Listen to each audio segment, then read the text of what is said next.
indi ji yëre fëgg jaay. waaw fee bu ñu ko solee ñoom xam nañu lii moom lañ. dañ koy assumer. mais kii sénégalais mun na ko sol. sans pour autant mu xam ne lii ñoom ñoo ko war a sol. mais mu jàpp ne mode la donc dafa xew mu sol ko. macha allah et est-ce que da nga koy xoolee pour loolu.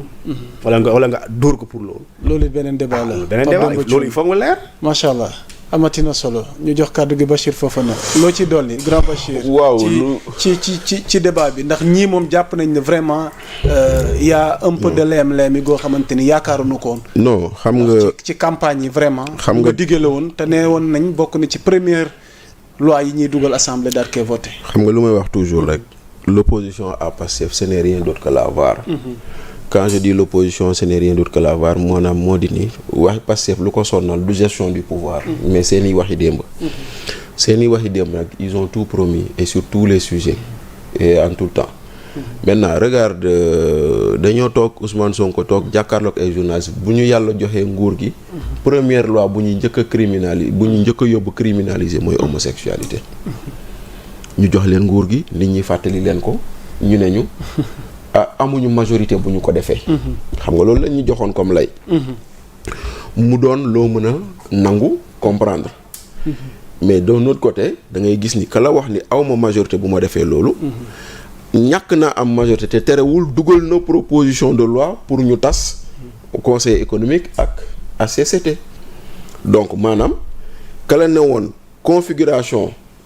parlement bi tax na mënuma dugal loi buy criminaliser loolu. moo dugal projet de loi boo xam ne xamoon na ni mënul jàll. kon nit kooku noonu politique moo ko gënoon a yëtteel engagement am donc muy benn mu jàll ñu dem élection ñu am majorité ñu fàttali leen ko gisuñu dara. ci diggante bi Pape Demba a raison et je suis d'accord avec lui sunu code pénal di nga xool ci article 1 ba mu jeex doo gis fu ñu bind homosexualité amu fa. mais dañoo ne acte contre nature beneen bi sax man pour avoir couvert des procès ici d'habitude boo demoon tribunal procureur da ci doon dolli yeneen ñaari délit da ci doon dolli outrage aux bonnes mœurs outrage aux bonnes mœurs wala mu dolli ci attentat à la pudeur. Exactement. bu ñu doon acte homosexuel dañ ci doon dolli ñaar yooyu parce que il est difficile de prouver que ñaari góor ñii il y a conjonction sexuelle ci ñoom fekkee woo ko parce que sol na yére takk na jaaro wala muy cam langal nga ne moom la mais day jafe nga prouver ko maintenant nag bu ñu demoon donc yooyu lañ ko si doon boole pour justement pouvoir am benn base fu ñu leen mën a condamner parce que l'acte lui-même c'est difficile parce que acte contre nature lépp la góor di nit buy dem di sëy ak ay mala sax acte contre nature la ñaari jigéen yuy fóonante acte contre nature la ñaari góor yuy fóonante acte contre nature ak yeneen mais kon nag loi yu fi amoon dafa amoon ay daan mais quand on a criminalisé le vol de bétail ñu ne maanaam sàccum jur gi ku ko def c'est un crime dañ lay yóbbu cour chambre criminelle quand on a criminalisé le viol nit ñi ñu ne kon il faut criminaliser l'homosexualité qui peut le plus peut le moins nit ñi xëy jóg ci wax ci toog ci dem ci bu ñu toogee ba tey jii ni nag débat bi jógaat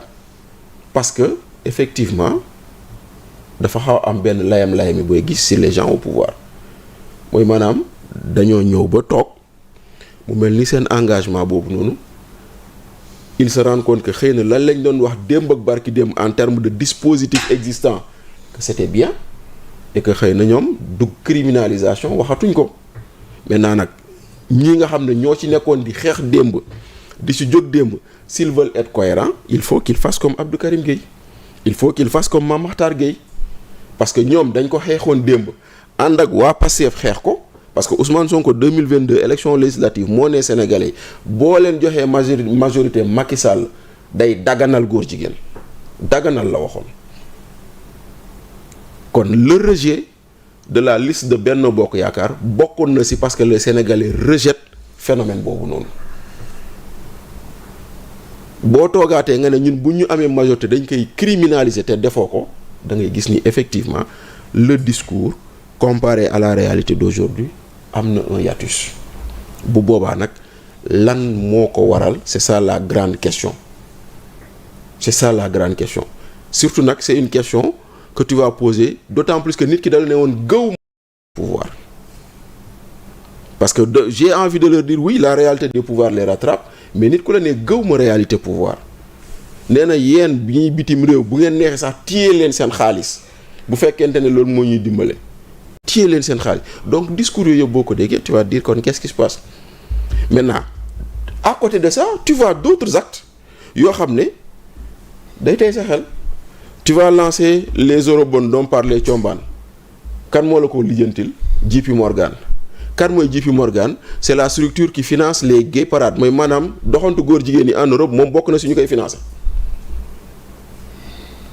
ñan lañ bokk njëkk recevoir fii xawma naka Michel ak ñeneen ñoo xam ne dañuy taxaw ouvertement di défendre ay góor jigéen ci suñuy autorité donc bu boobaa quelqu'un qui ne réfléchit pas comme moi il peut être amené à dire ah ñii kat au lieu de respecter l'engagement qu'ils avaient pris ils ne le font pas même s'ils ne font pas la promotion mais lii day tey xel et voilà la situation dans laquelle nous sommes mbir mi nag ñaar la projet de loi wala proposition de loi ñaar kese la projet de loi wala proposition de loi projet de loi kenn du ko werante ça vient ça passe proposition de loi dañuy étudier ndax fa condition de forme yi baax nag et cetera ak yooyu bii c'est une proposition de loi qui n'a aucune incidence financière ba ñu naan buñ ko dugalee fii kon tey jii nii n'importe quel député bu mu ci mënti doon que tu sois de la majorité ou de l'opposition au moins il est de ton devoir nga déposer un acte à l'Assemblée nationale buy wone ni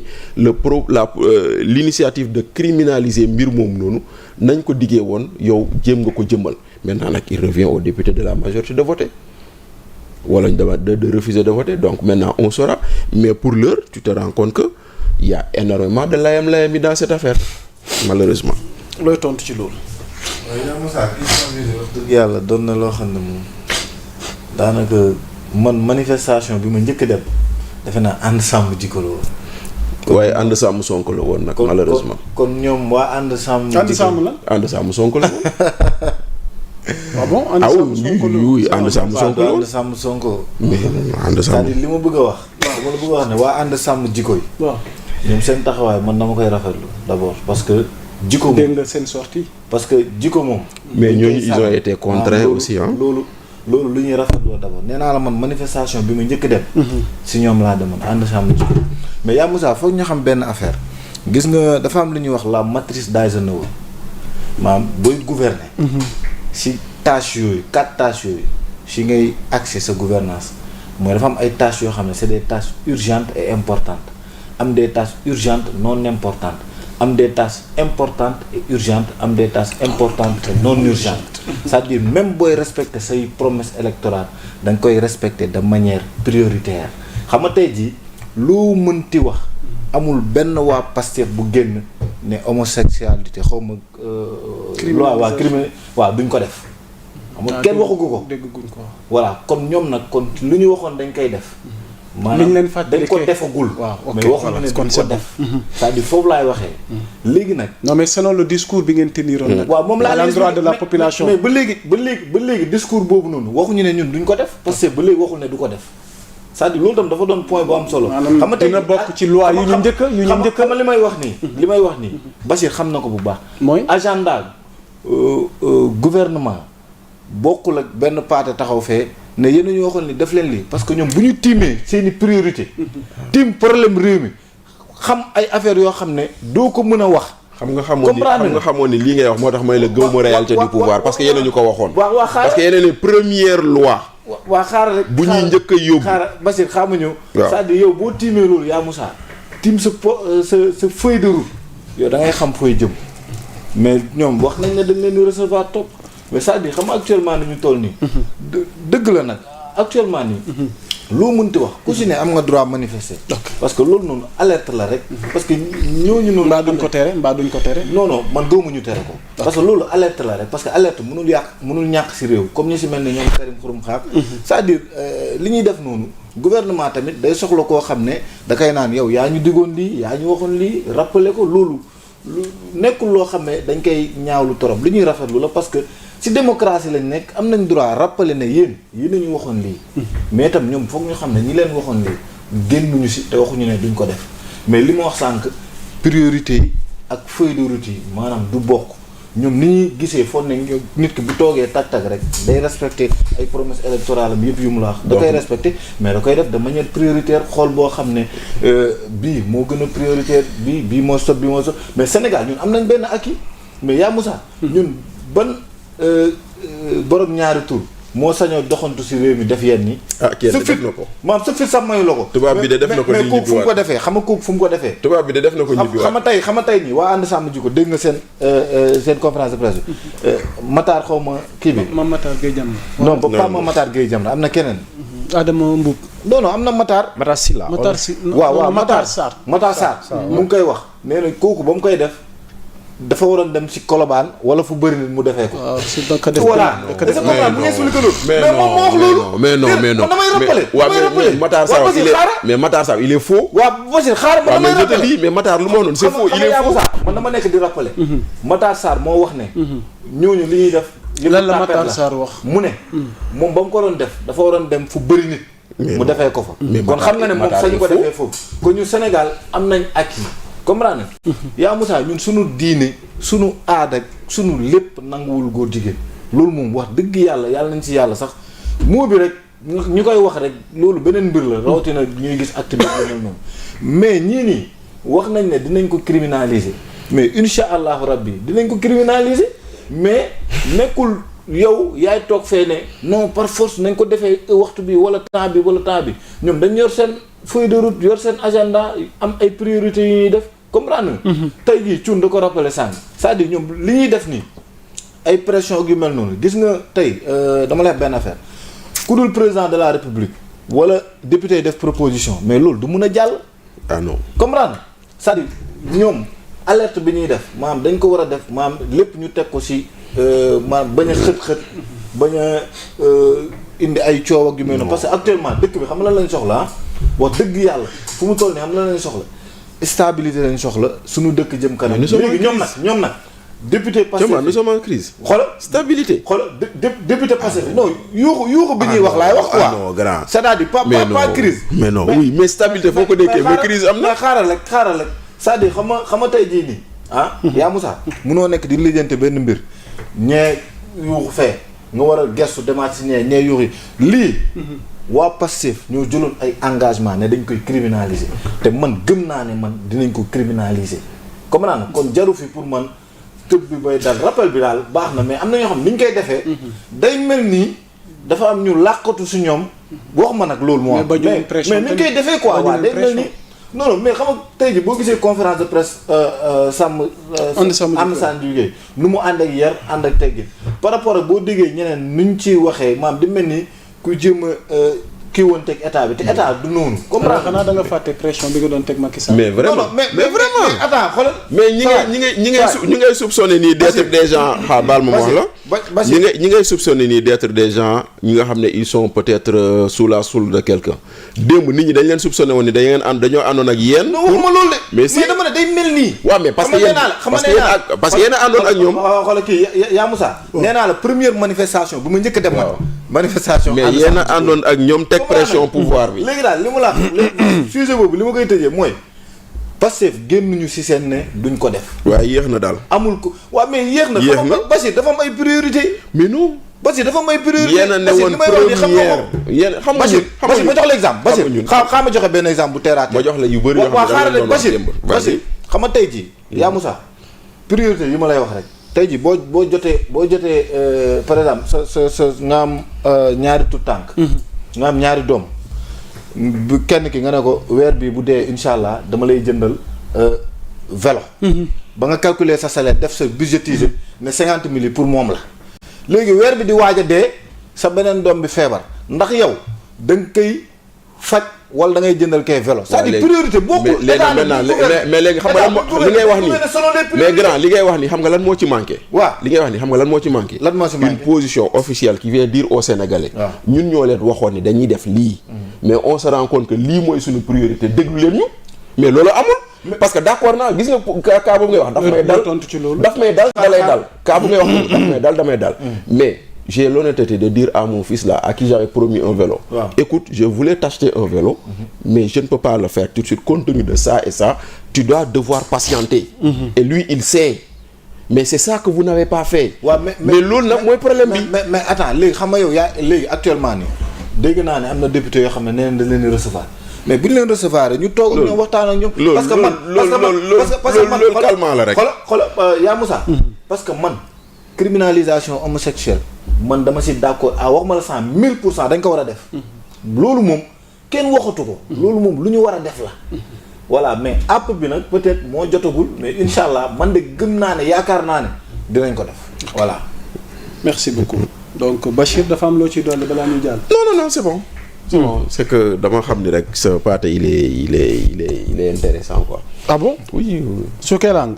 non mais bon après xam nga vouloir nous dire app bee jotagul xam nga yéen moo tax may leen arrêté. On vous avait dit attention le pouvoir a ses réalités ngeen ne ñu gëmoo leen réalité du pouvoir bëgg-bëgg ngeen xam volonté ngeen xam yéen a ñu wax loolu parce que bañ leen di wax loolu parce que effectivement boo ñëwee bees il y a des choses plus urgentes que voter des lois mais dañ leen ko waxoon ngeen ne non première loi la ñuy voter lu ngeen toog ñu fàttali leen ko ngeen ne non on n'a pas la majorité pour Amy Ndiaye ñii bi dugal projet de loi xam nga proposition de loi faalewu leen ko te bu fekkoon ne waaw bàyyi ma c'était de manière politique waaye d'accord waaw léegi waaw mais ma ñëw parce que Amy Ndiaye ñi bañ ko laajee mais lan la wax mu ne da ngeen ñoo ne woon ñun ñoo bañ a ñun ñoo bëggul daganal ñun ñoo bëggul criminaliser homosexualité léegi yéen vous êtes au pouvoir te seen bëgg-bëgg la woon déposer naa leen ko lu tax yéen tam vous n'avez pas répondu politiquement donc muy benn xaaral léegi Bachir yow gëm nga ne volonté politique am na. volonté politique amu si. amu ci non Bachir amu ci yàlla yow mënoo nekk si réew mi pendant 12 ans amu si yow proposition de loi. mais nga dem bay waaj a génn. waaw d'accord waaw léegi nag yow tam nag politique politicienne boobu moo tax nga ñëw nag nga noppi. parce que yow mi diggee woon ni boo ñëwee rek dugg def ko. egsi nga ñu ne la nga ne amoo majorité gars yi ne ok ñu dugalal la proposition de loi nga waaf tourner xool ginnaaw. nga am majorité nga naan non c'est pas encore le temps kon yéen ñëpp da ngeen doon politique mooy maanaam le phénomène de l'homosexualité Sénégal ñëpp a ko bañ. mais dañ ko jël politiser ko. et ceux qui l'ont politisé mooy ceux qui combattaient Macky Sall. ils se sont alliés avec Pastef baal ma pare. ils se sont alliés avec Pastef pour combattre Macky Sall sur cette question. élection législative yi le phénomène de l'homosexualité a été déterminant dans les résultats. loolu ñëpp gis nañ ko ndaxte le dernier vendredi avant les élections on a vu tous les imams faire des khutba pour dire ñii boo leen joxee nguur gi boo leen joxee majorité dañuy daganal góor jigéen. maintenant aujourd'hui ña doon wax loolu ñoo taxawoon ñu ne bu leen jox majorité parce que dañuy daganal góor jigéen ñu ne déeta waaye ñu ne bu ngeen ñu joxee majorité loi bu ñuy njëkk a criminaliser loi bu ñuy njëkk a dugal assemblée loi buy criminaliser la gisaguñu ko loolu mooy benn.